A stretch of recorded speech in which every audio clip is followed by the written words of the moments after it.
Hi, I'm 𝗦𝗛𝗥𝗘, Chair of Peter's Ponderings Ministry. This is a ministry initiated by volunteers. We hope to bring biblical and inspirational perspective on life. Our vision is to instill courage, provoke thinking, and extend God's love in our world. If you have been blessed, we encourage you to sow into this ministry so that we can bless more people. Below are the ways that you can give.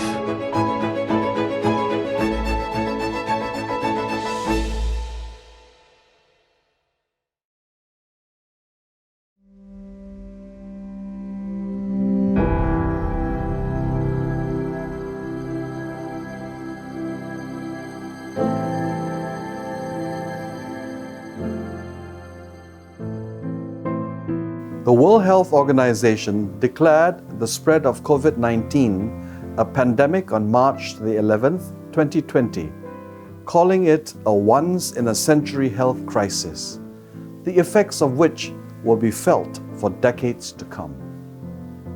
Almost a year in, over 1 million people have succumbed to the virus, and the death toll is still rising. In attempts to break the spread of the virus, lockdowns have left cities eerily vacant and still. Hollowed emporiums of commerce and empty streets have become signatures of fear and anxiety. As we stumble into Christmas, the haunting melody of a well-loved carol wafts through the fusty air of dread, unveiling a piercing ray of hope. Yet in thy dark streets shineth the everlasting light. The hopes and fears of all the years are met in thee tonight. All of us cherish hopes and dreams as well as harbor fears in our hearts. We cannot live without hope. Our spirits are made for hope, the way our hearts are made to love, our brains are made to think, and our hands are designed to make or do things. Our hearts are drawn to hope as a bird is drawn to the sky. If you keep hoping, you would keep living. Stop hoping and you die, at least on the inside. Nelson Mandela was imprisoned for 27 years by a racist regime in South Africa. But his spirit was kept alive by hope. As the day of his freedom drew close, his only daughter was allowed to come and see him. When she came, she carried with her the grandchild Mandela had never seen. She had waited for the child's grandfather to name her. Mandela wrote in his memoirs, "I don't think a man was ever happier to hold a baby than I was that day." Mandela named her Zaziwe, an African word for hope. Mandela explained, "During my years in prison, hope never left me, and now it never would." In a landmark book, Man's Search for Meaning, Viktor Frankl tells about Jews in the Second World War who kept hoping for the day they would be released from their concentration camps. When anyone can see, they would die right there. But they kept waiting and hoping. The guards were drumming into their heads every hour that they were pigs, vermin, and scum of the earth. But as long as they remembered they were children of God, they had hope. And as they hoped, they waited for release. Those who hoped walked erect. They talked lively talk together. They made music. They kept up their humane civilities with one another to show that their doomed lives had more point and purpose than the lives of the guards who would murder them. Hope made the difference. You hope, you live. We hope because we can imagine a future we like, but we cannot control that future. A child hopes for gifts, but has no way of securing that gift on his or her own. We imagine a bright future for our children and ourselves. We do all we can to make that future possible. But we know we have no ultimate control over the future. So the best we can do is to hope. What are some of your hopes today? That the economic hardship you are enduring will not be so difficult next year? That your losses will be cut and that you can make profits again so you could provide for your family? That you will be able to keep your job or find a new job? That you will be healed of the deep wound in your spirit or an ailment in your body? That your children will turn out well and do you proud? We hope because we desire to be fulfilled. This Christmas, may your hopes meet Christ. Not that all your expectations will turn out as you hope, but your deepest longings will be met. Your soul will be fulfilled, and your mind can find sense even when life goes wrong.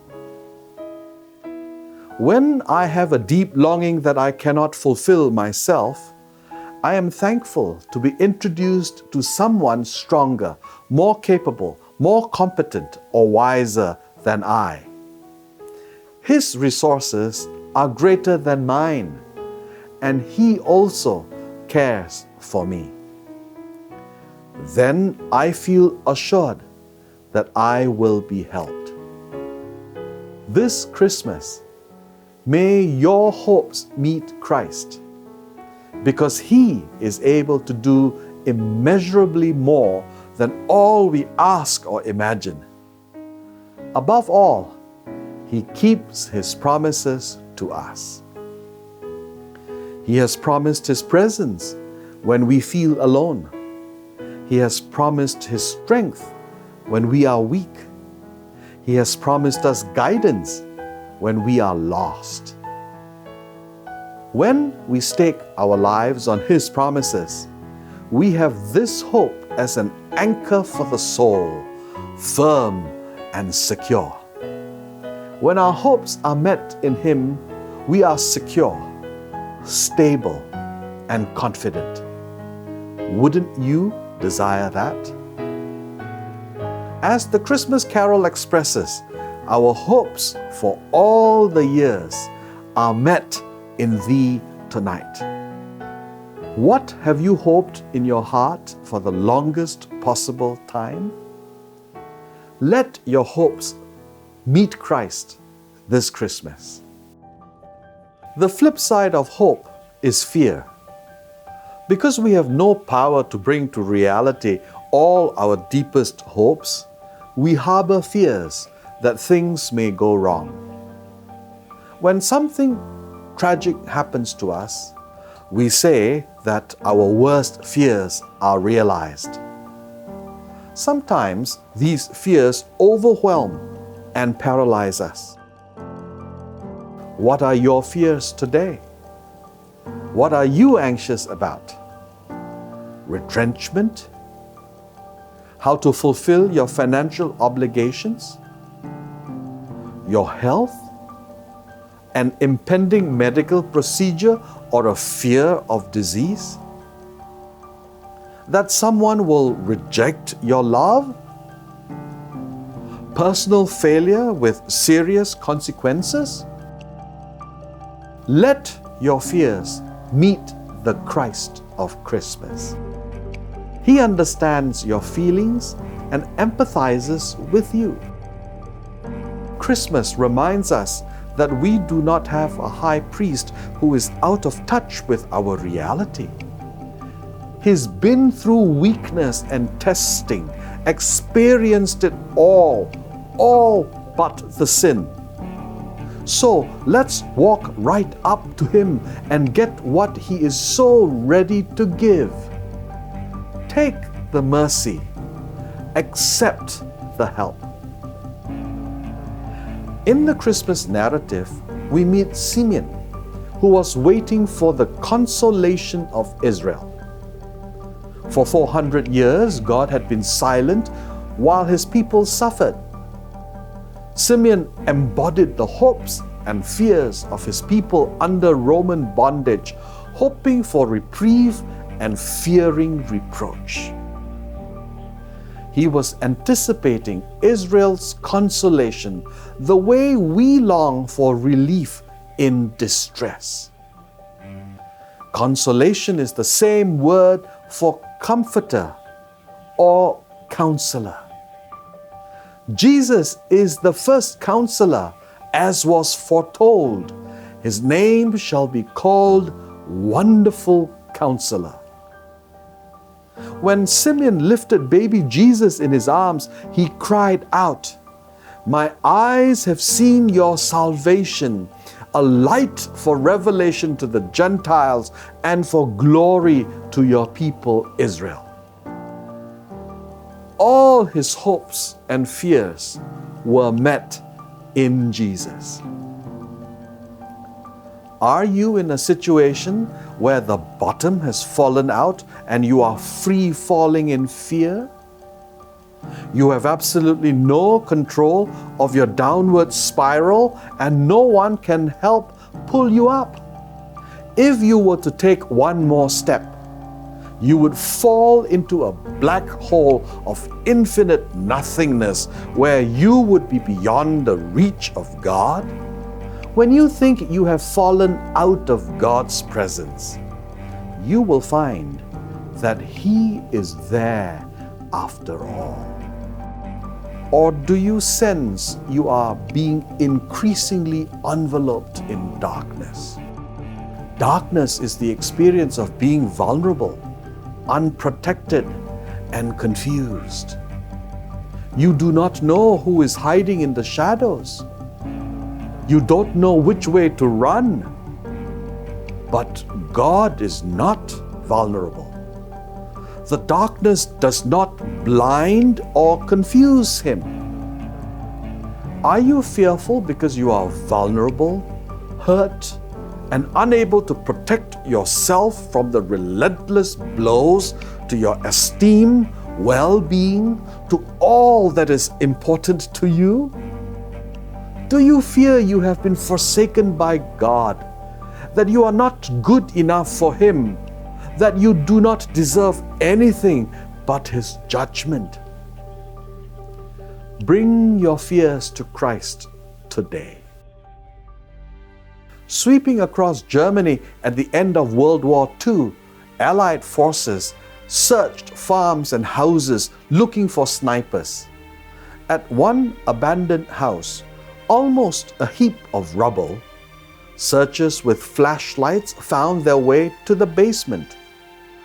There, on the crumbling wall, a victim of the Holocaust had scratched the Star of David, and beneath it, in rough lettering, this message: "I believe in the sun, even when it does not shine. I believe in love, even when it is not shown. I believe in God, even when He does not speak." The Christmas carol, "O Little Town," reminds us, no ear may hear His coming, but in this world of sin, where meek souls will receive Him still, the dear Christ enters in. Amidst the pain that stabs our hearts, the sorrow that brings the tears, the disappointment that crushes our hope, the Christ of Christmas still enters into open hearts that will receive Him. He still brings the blessings of Christmas, joy, peace, and love into believing hearts today. May that be your experience this Christmas.